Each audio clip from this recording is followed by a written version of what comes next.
လုံးပဲမင်္ဂလာပါရှင်ကျုပ်ကုကင်း channel မှာပြန်လည်ကြိုဆိုပါရရှင်ကျမဒီနေ့တော့မုံငင်းစိမ်းလေးကြော်စားပါမယ်ရှင်အားလုံးပဲ like ပါကြည့်ရှုအားပေးကြပါဦးနော်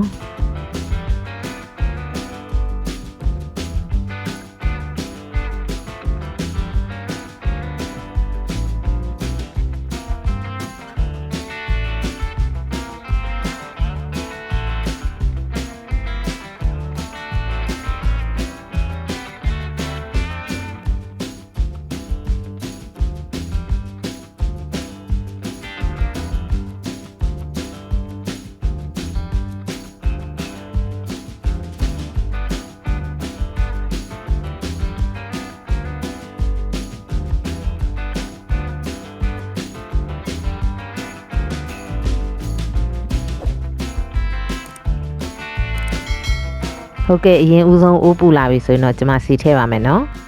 စီထည့်ပြီးသွားရင်တော့ကျွန်မလှီးထားတဲ့ကြက်သွန်ပြူလေးတွေထည့်ပါရှင်ကြက်သွန်ပြူအရင်ကြောပါမယ်နော်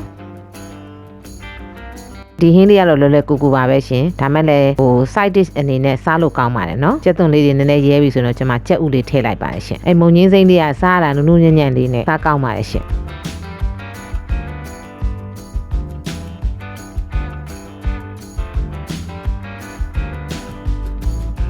ပြီးသွားရင်တော့ကျွန်မမုံငင်းစိမ်းတွေထည့်လိုက်ပါရှင်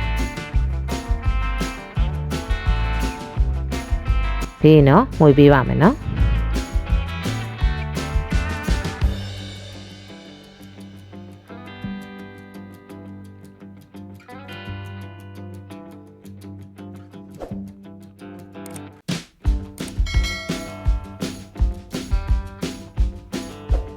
ဟုတ်ကဲ့ပြီးသွားရင်တော့ခရူးစီထည့်လိုက်ပါမယ်ရှင်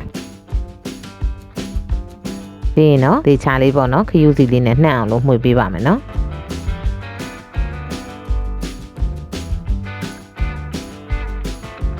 အရသာအတွက်စားထည့်ပါမယ်အချို့မှုတ်ထည့်ပါရရှင်ငပြားကြီးမထည့်ပါဘူးနော်စားလေးနဲ့ထည့်ကြပါမယ်ရှင်ဒါမှသာစိမ့်စိမ့်လေးရမှာပါနော်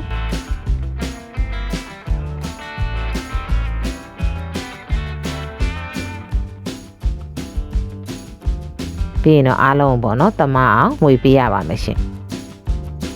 ဒီမုံငင်းစိမ်းလေးကတော့အရန်ကြီးကြာကြာကြော်စရာလည်းမလိုပါဘူးရှင်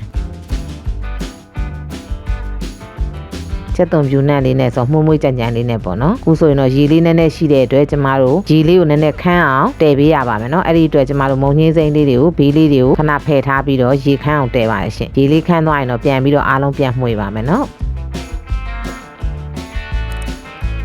ခုဆိုရင်တော့အရသာကောင်းမွန်တဲ့မုံငင်းစိမ်းအရန်ဟင်းလေးတစ်ခွက်ရပါပြီရှင်ကျမရဲ့ဗီဒီယိုလေးတွေကိုကြိုက်နှစ်သက်တယ်ဆိုရင်တော့ like and subscribe လေးလုပ်ပြီးတော့အားပေးခဲ့ကြပါအောင်နော်